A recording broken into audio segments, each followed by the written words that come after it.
I'm Chelsea. A few weeks ago my father had been battling illness, passed away. I wish I could have shown him his grandchildren. Such words escaped my lips. Along with a sigh, I got married when I was 25. That was exactly 5 years ago. At my wedding my father and I made a promise. I'll let you know first when I get pregnant. But that promise remained unfulfilled. That's about the only regret I have about my father since his illness was discovered a year ago. I've done everything I could for him. I regularly returned to my parents' home and visited the hospital with my mother. I increased the frequency of phone calls and video chats. I did everything I could think of. Still, I can't help but wonder, can I have done more? I muttered. My mother, sitting next to me, reassured me. You did well, Chelsea. Really? Yes, your father would be satisfied. Just then my sister Portia returned and back brought the lawyer. My sister entered the living room saying so. Behind her was a man in his mid-40s. I assumed he was the lawyer, and he handed me his business card. I'm Samuel, the attorney. Thank you for coming. Please have a seat. Excuse me then. My mother guided the lawyer Samuel to his seat. As soon as he sat down, my sister blurted out, I heard from this lawyer that Dad left quite an inheritance. It's not all for you, Portia. I know that. My sister, now in a bad mood, glared at me. I glared back. My sister and I don't get along. We used to be okay, but things turned sour when we found out about Dad's illness. One reason was my sister's arrogant attitude. No matter how many times I reached out, she never visited our father. Of course, I may have said it wrong. I might have been a bit harsh because I was worried about him, but her reaction was also a problem. You're not a child. You don't have to be so stubborn. When I said that, my sister retorted, I'm not being stubborn. I live in the city. It's not easy to come the countryside, but you can get here in 2 hours by car. Those 2 hours are tough. It costs money. It's money that's important to you. Of course it is. I'm busy, so stop contacting me. And with that, she finally stopped talking. Even if she lives far away, she could visit once in a while. I always thought so. That's why our relationship deteriorated so quickly. In the end, my sister never visited our father, so our relationship remained strained. Sensing the tension, the lawyer intervened. Let's calm down, please. Okay, I'm sorry. I apologize. And the lawyer nodded before continuing. As I mentioned on the phone, I have your husband's will. When did this happen? My mother murmured, a few weeks before he passed away. He contacted me. So you went to the hospital? Yes, I had him write the will in front of me with his primary physician present. It turns out they had arranged for the primary physician to contact the lawyer when my father passed away. So after my father passed away, he contacted the lawyer. In turn, the lawyer reached out to us. That's how it happened. And why I'm contacting you now, the lawyer said, pulling out a white envelope. He placed it in front of us. This is the will. That's definitely Dad's handwriting, I muttered, verifying the characters on the envelope. My sister Portia seemed a bit salty. Never mind, just tell us what's in it. I'm busy, you know very well, the lawyer said with a wry smile, opening the envelope. Inside was a single piece of paper. This is what was written there. It stated that besides the house and land, my father's inheritance included some savings and a storage shed. We knew about the house and land, but what's this about a storage shed? As I was pondering this, my sister angrily said to the lawyer, wait a minute, you didn't mention the farm. Farm? Yes, the farm Dad used to work on as a hobby. My father used to run a company in the next town, but after turning 50, he began to feel his age. I'm thinking of closing the company. I want to take it easy. Is that okay? I heard this when I was in high school. My sister, who was in college at the time, opposed it, but my mother and I, concerned about my father's health, agreed. Don't worry about the money, Portia. We have enough savings. My father reassured her reluctantly. She agreed. After that, my father really did closed his company and started farming. Near home, it feels good to move my body while farming, he said, looking happy. Seeing him like that, I felt glad I had agreed that my sister didn't seem to Feel the same, she had said she would. return home after graduating from college, but instead she got a job near her university. Eventually she married the CEO of an IT company she met through work. Anyway, that's why father was farming until he got sick. My sister insists that the farm should also be part of the inheritance. The lawyer reviewed the documents. After hearing this from my sister, he quickly found a note and said the farm is rented. Land rented? I thought we owned a large Piece of land, my sister said. disappointed. Indeed, the farmer my father grew vegetables was spacious, but it might be too much for us who know nothing about farming. Maybe it's good that it's rented. That's what I thought. The conversation then shifted to dividing the inheritance. As for the division of the inheritance, the house and land to go to the wife, the lawyer said. My sister grand. So we can divide the rest however we want. Please divide the savings and storage shed badly between you two. Savings means cash, right? I'll take the cash. How much is it? The savings amount to about $100,000. There's no need to pay inheritance tax for this amount then. I'll take the $100,000 in cash, my sister declared triumphantly, but I couldn't agree with such a selfish arrangement. I strongly protested against my sister. Wait a minute, I object. Why? I'm the oldest daughter. That's irrelevant. You can have the storage shed. What even? That is what even is that anyway. My sister turned back to the lawyer, flipping through the documents. The lawyer answered, it's the storage shed next to the phone. You'll inherit the building, the land, and its contents with land. My sister's eyes lit up. Even though she's married to the CEO of an IT company, does she still want more money? As I was wondering this, the lawyer told my sister the following. The line comes with it, but it's about 65 square feet, roughly the size of a small bedroom. A small bedroom, yes. Here are the photos. The lawyer placed photos of the shed on the table. Pictures of both the interior and exterior were displayed. The exterior clearly looked like a rundown shack. The inside contained only basic tools like hoes, scissors, and shovels. Nothing that seemed valuable. I don't want it, my sister grimaced. I painted the photos too. It was all very ordinary. These are sentimental items, but they won't bring in money. As I was thinking this, my sister spoke. Fine, I'll take the cash. You can have that dirty shed. Hold on, that's not fair. You agreed to the vegetable farming. What are you complaining about now? It was hard to argue when she put it that way. Still, if I didn't say something, she'd take all of Dad's inheritance. So we're good then. My sister pressed me as I struggled to answer. My mother chimed in, as long as Portia won't complain later, I have no objections.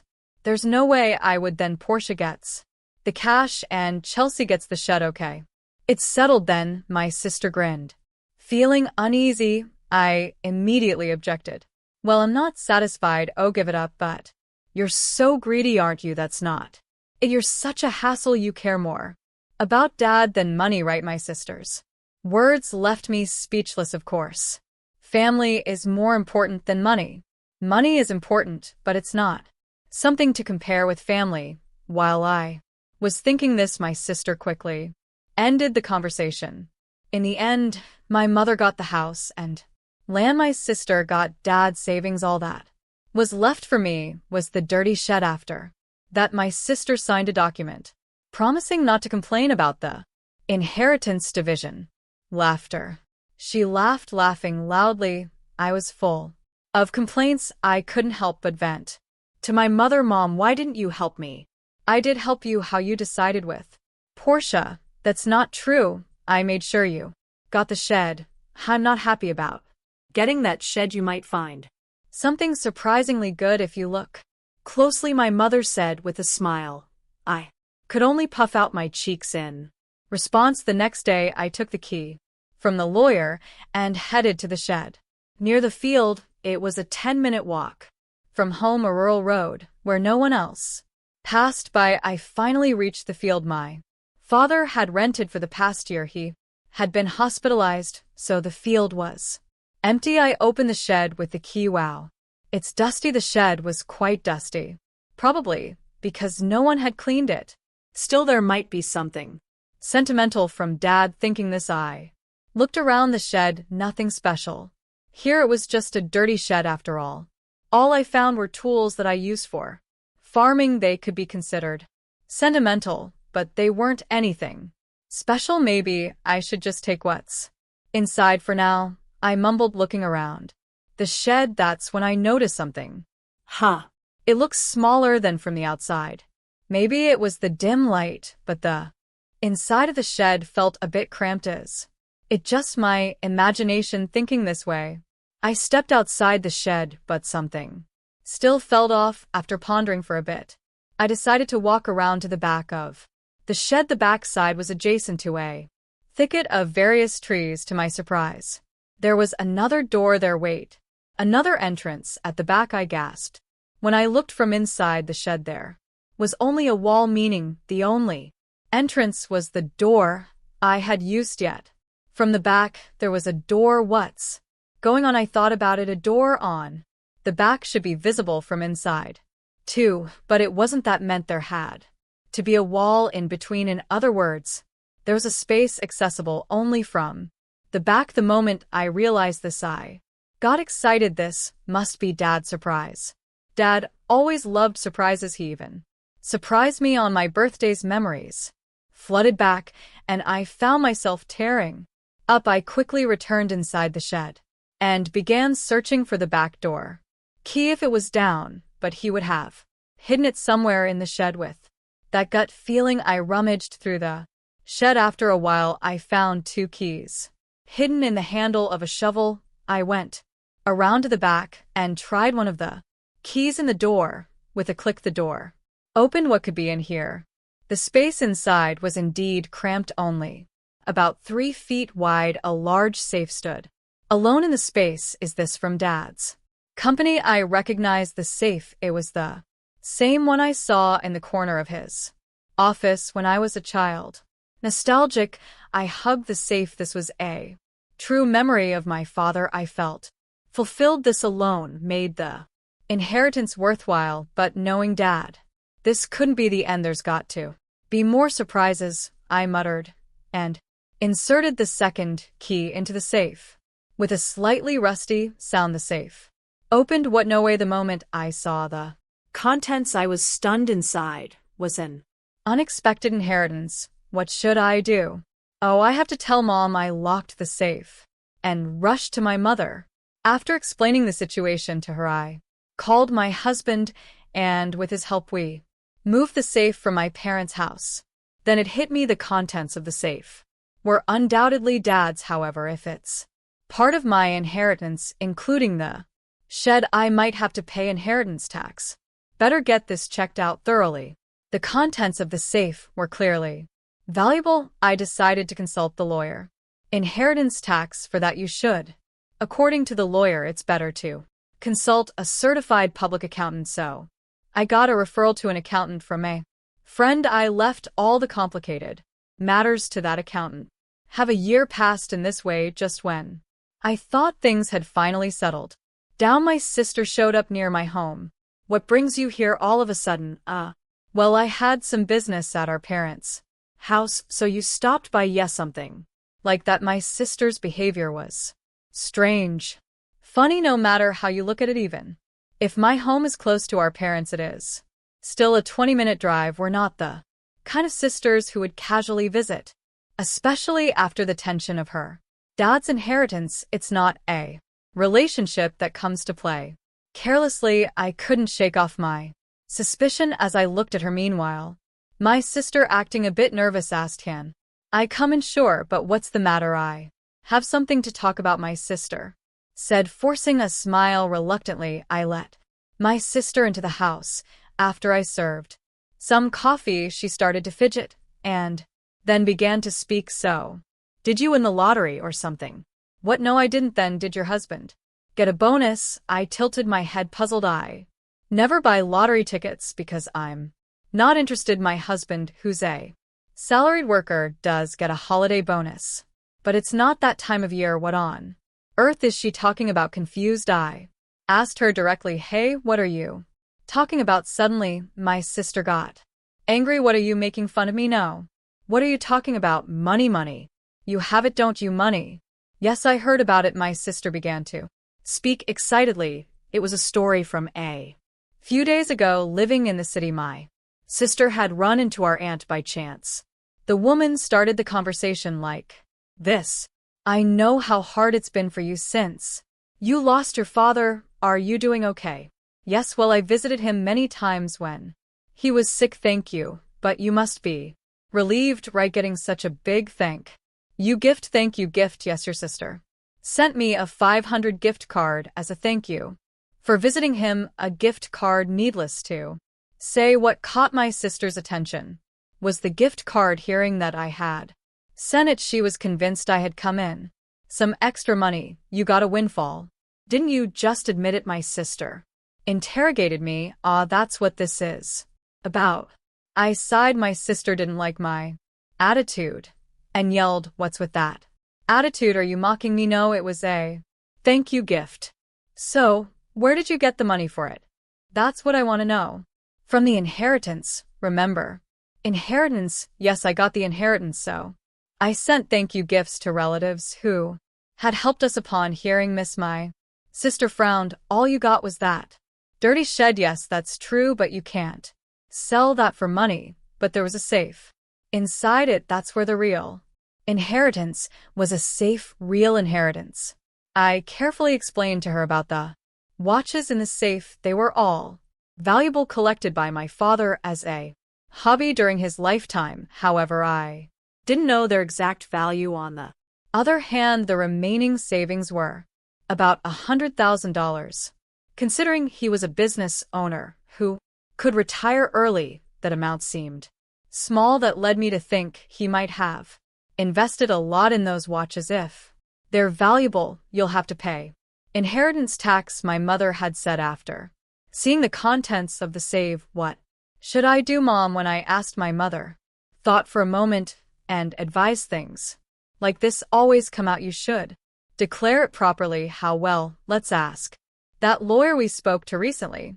So, I consulted the lawyer again. I was told that if you inherit valuables, the inheritance tax is determined by their value. At that time, I was also told that a certified public accountant could handle it for me, so I left it to the accountant. As a result, it was found the watches alone were worth at least $500,000 with watches this valuable. You'll have to pay inheritance tax. How should I pay it? How about keeping the ones you're emotionally attached to and selling the rest? Certainly, it doesn't make sense to me.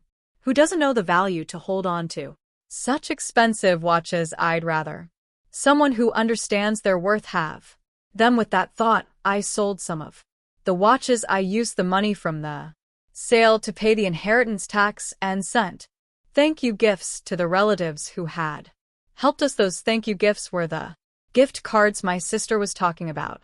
By the way, what I kept were items like the pocket watch my father often wore. I showed my sister the pocket watch as I told her this story. This one isn't expensive, but it holds the most memories for me. However, my sister frowned upon hearing my story.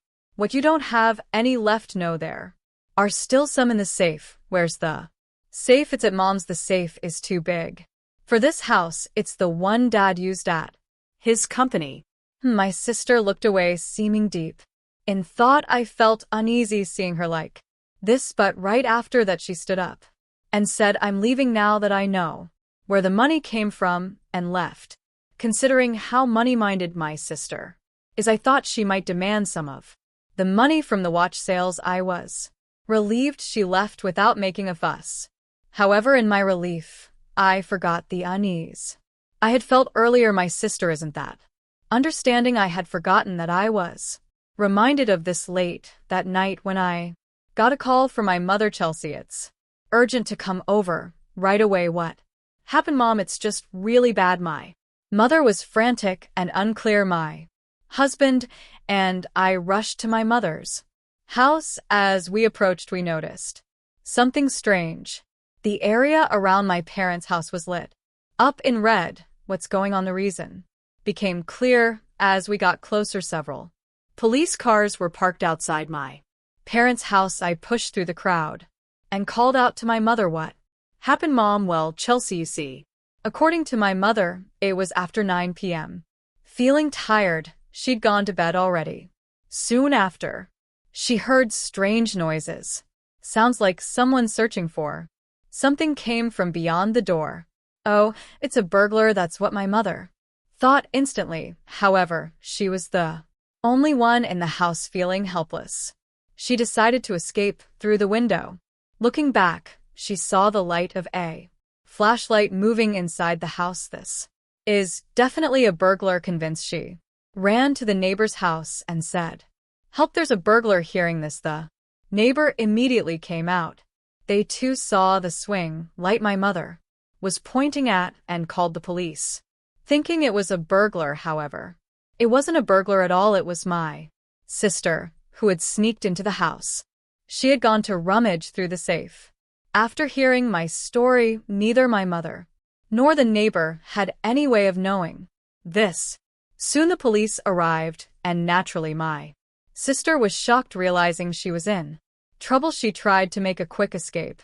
Of course, it's her own family home, so there's no need to run. Yet in her panic, my sister thought she had to escape. In her rush, she bumped into the open door of the safe. Just then the already unstable safe toppled over, falling right onto her as she tried to flee. So Portia got trapped under it. Yes, that's what happened. Is she okay? She was taken to the hospital by ambulance, but she keeps saying her leg hurts. What on earth was she thinking? I was truly dumbfounded. Afterward, my mother and I apologized to the police officers who had come to help.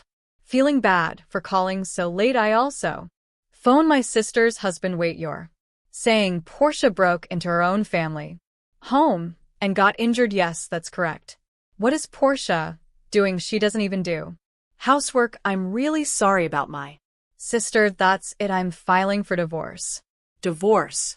Actually, according to my sister's husband, she had racked up a considerable amount of debt. Apparently, she had been spending a lot on brand name items. He had just found out, and they had a huge fight. In the end, my sister stormed out of the house, saying, "I'll borrow from Mom and pay it back." Turns out she had already used the $100,000 she inherited to pay off her debts. Still short, she came to me to scrounge for more money. Learning about the contents of the safe led to her actions, which in turn led to this whole mess. No wonder her husband was furious. In the end, my sister, who had fractured her leg, was hospitalized. Her husband came to the hospital and started talking about divorce. Naturally, my sister made a scene. "I'm not getting a divorce." Absolutely not. But it was too late. Her husband had brought the divorce papers. Seeing them, she had no choice but to sign. Now she's lying in her hospital bed, stunned. There's a part-time job magazine next to her, so she's probably planning to start working part-time to pay off her debts. That would be a relief for me. As for me, I decided to move back to my parents' home after all the commotion. Of course, I'm worried about my mother. But there's another reason. I found out I'm pregnant. My husband and I talked it over and decided to move back home and have my mother help us with the children and child care. I wish I could have told my father about the pregnancy while he was alive, but I'm sure he would be happy for us. So I'm looking forward to giving birth to a healthy baby. Please feel free to comment below if you like this article. Remember to like and subscribe for more.